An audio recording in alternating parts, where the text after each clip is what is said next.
Nous retrouvons nos chers invités pour la deuxième partie de ce débat. Firmin Teko Agbo, chroniqueur politique. Jérôme Sossou, journaliste, directeur de publication de Triangle des enjeux. Et Komi Valentin Mayaba, journaliste également.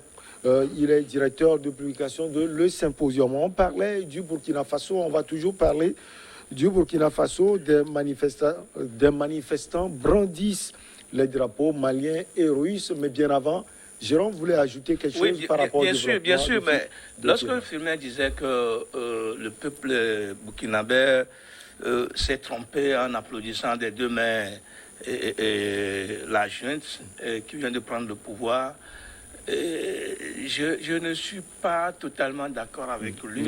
Juste pour lui rappeler qu'au Ghana, c'est un militaire qui a libéré les Ghanéens. Rawlings avait libéré les Ghanéens.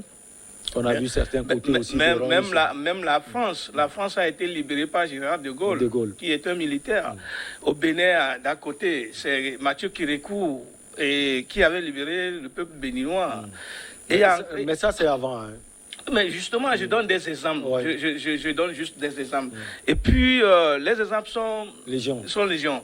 Et donc, aujourd'hui, avec la géopolitique, la nouvelle géopolitique et la nouvelle configuration politique qu'on voit à travers le monde, je ne pense pas qu'une jeune prendra le pouvoir et qui va s'approprier de ça et qu'elle va pas vouloir... ce ne serait on voit l'exemple au Mali, on parle d'un mandat.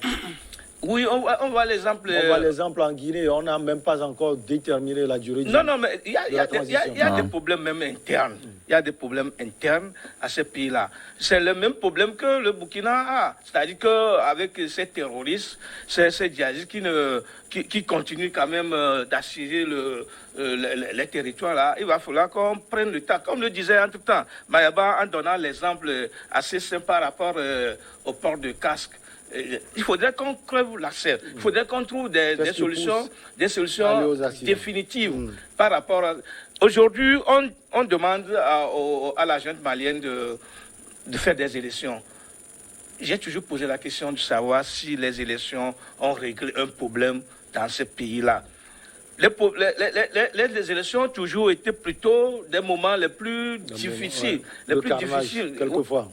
Tout à fait. Et donc, pour moi, si la junte va passer un temps, bon, je le dis comme ça, entre griffes, fou, pour régler définitivement ces problèmes avec les djihadistes et les terroristes, et que définitivement on ne va plus voir ou entendre des Maliens éparpillés à travers le monde entier parce qu'il n'y a pas de sécurité, parce que des étrangers ont occupé leur territoire, ce serait une bonne solution. Si aujourd'hui les Burkinabés vont faire face à ces problèmes de terroristes qui tuent leur armée, qui tuent leurs frères, qui tuent leurs sœurs à longueur de journée, et qui font que les gens ont quitté leur territoire, qu'ils ne sont pas tranquilles là où ils sont. Et si ces problèmes-là sont résolus définitivement, je crois que ça serait une bonne chose. C'est en réalité le problème auquel doit faire face la CEDEAO que de vouloir. D'ailleurs, moi, j'ai ri ce matin lorsque j'ai entendu que l'Union européenne, qui avait appuyé la CEDEAO dans ses prises de décision, est en train de faire la cour à la junte malienne de venir discuter ou dialoguer. C'est rigolo tout ça là. Donc c'est pour ça que moi je continue de dire que la CEDEAO n'a plus de crédibilité et donc les peuples africains aujourd'hui, surtout de l'Afrique de l'Ouest, prennent leur destin en main. Oui, bien sûr. Et ils ont l'intention, ils ont la volonté, ou ils veulent que cette CEDEAO des chefs d'État africains là disparaisse. Et puis là, vous réagissez sur ce que vous voulez dire et ensuite vous parlez de ces drapeaux qui sont brandis. Ce sont les drapeaux maliens et russes dans la capitale burkinabé. Vous savez, moi je maintiens ma position. Et c'est ce qui est intéressant dans le débat. C'est ta position, il faut la garder. Les peuples se trompent. On ne te contraint pas à changer de position. Hein. Les peuples se trompent. Je vous donne juste un petit exemple. Vous imaginez, nous sommes en 2020, les Burkinabés étaient appelés à dire non à Kaboré. Non, ce n'est pas la même configuration. Une seconde. Non, je vous laisse parler. Laissez-moi parler quand même. Les Burkinabés étaient appelés à dire non à Kaboré, il y avait des attaques terroristes jusqu'en 2020. Il y avait des milliers de déplacés jusqu'en 2020. Il y avait des morts. Il y avait des morts. Il y avait des Burkinabés tués par les terroristes jusqu'en 2020. La population burkinabé avait la possibilité de dire dans les urnes, Monsieur Kaboré, on ne veut plus de vous. Non, ils l'ont dit. Kaboré a dit, cette fois-ci, il n'y aura plus, il n'y aura plus. Mayaba, s'il vous plaît, une seconde, je vous laisse parler quand même. Bon, allez-y. Laissez-moi parler. Bon, allez-y. Donc, les Burkinabés avaient la possibilité de dire, Monsieur Kaboré ne veut plus de vous. Parce que vous laissez les gars tuer nos gens, nos familles deviennent orphelines, nos enfants deviennent orphelins. Donc les Burkinabés avaient la possibilité de dire à Kaboré, non, on ne veut plus de vous. Mais ils ont laissé Kaboré briguer un second mandat. Et maintenant aujourd'hui, ils applaudissent ce coup d'État. Mais attendez, moi je ne comprends pas une seconde. Une seconde. On ne peut pas comprendre cette attitude des peuples africains. Comment vous comprendrez cette attitude des Togolais qui ont vu le corps de Sylvanus Olympio Jésus au sol? Ils n'ont rien dit. On a tué leur président. Les Togolais ont vu ce corps Jésus au sol. Ils n'ont plus rien dit. Des années plus tard, ils pleurent l'homme. À l'époque, c'était comment?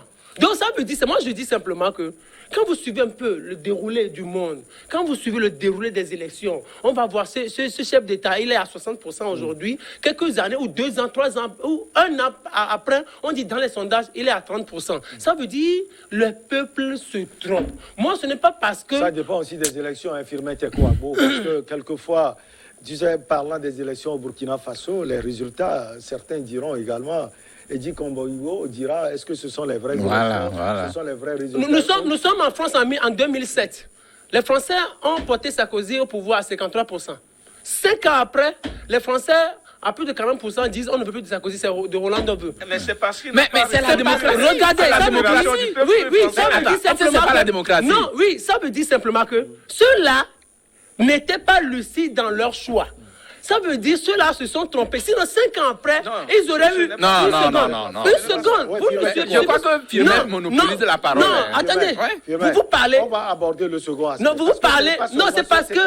Non, une seconde. Oui, je vous comprends. Vous allez réagir sur les drapeaux, j'allais dire, maliens et russes qui ont été brandis. Ok, je vais réagir sur ça. On a compris. Oui, vous avez compris ma position, mais je dis, je maintiens ma position, les peuples se trompent.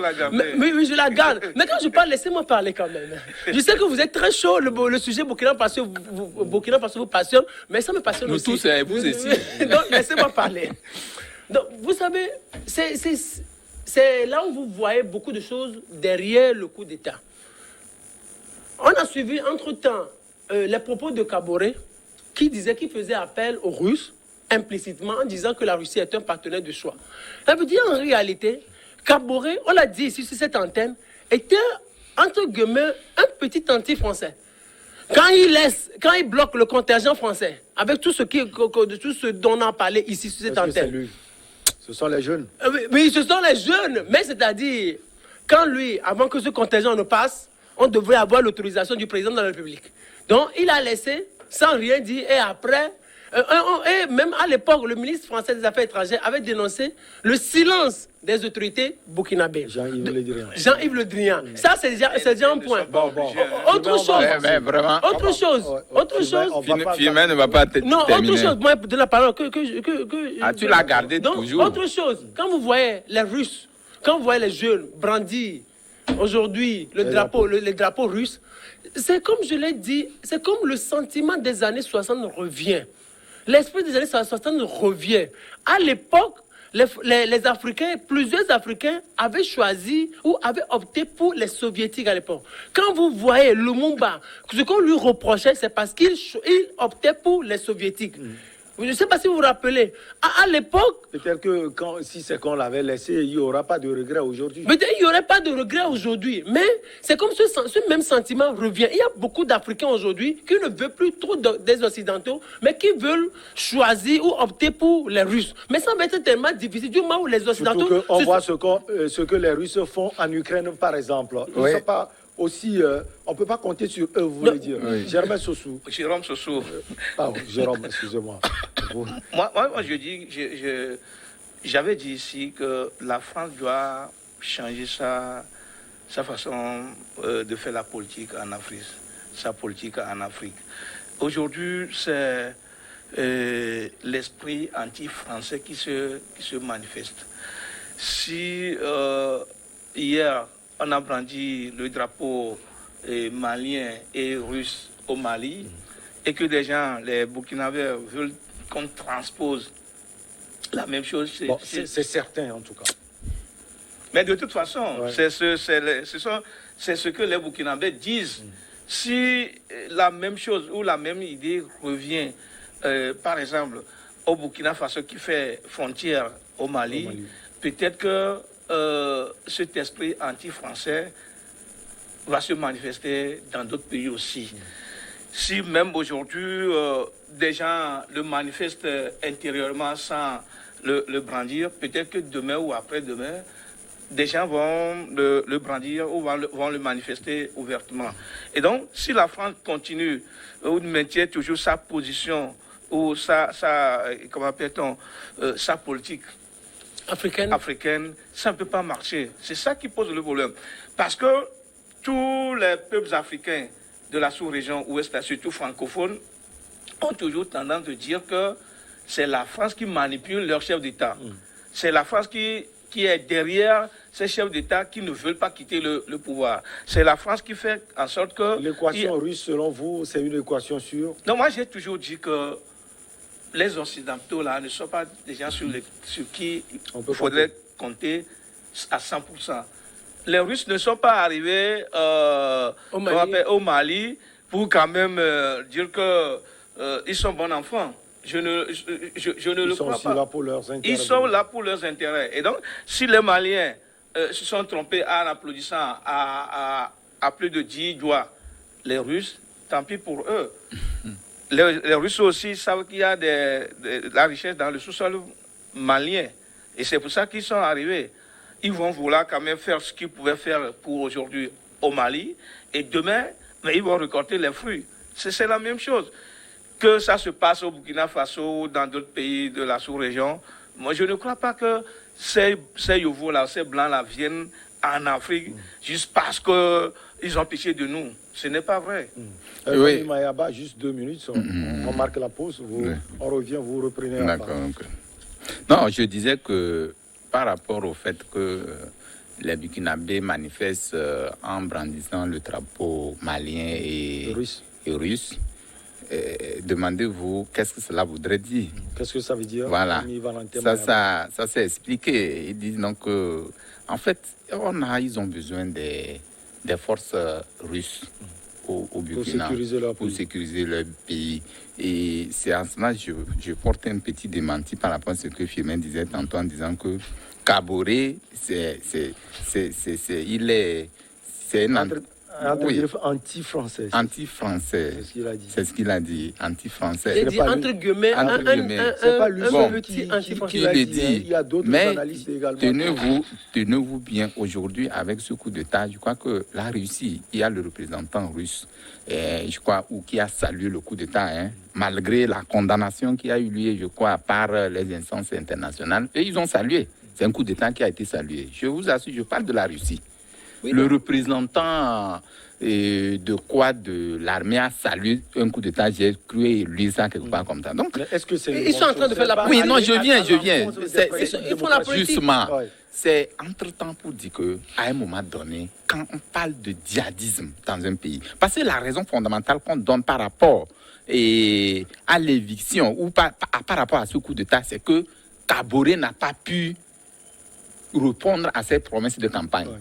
C'est-à-dire en disant, je vais faire de la lutte contre le djihadisme, c'est-à-dire que je vais faire de ça voilà, donc mon cheval de bataille, et qu'actuellement, on voit qu'il y a une accentuation de ce djihadisme-là. Véritablement, les gens vont se dire que ça veut dire qu'aujourd'hui, même la force française qui devait répondre, je crois au Burkina, ils appellent ça Barkhane, la force Barkhane. Mais Kaboré s'est opposé à je viens.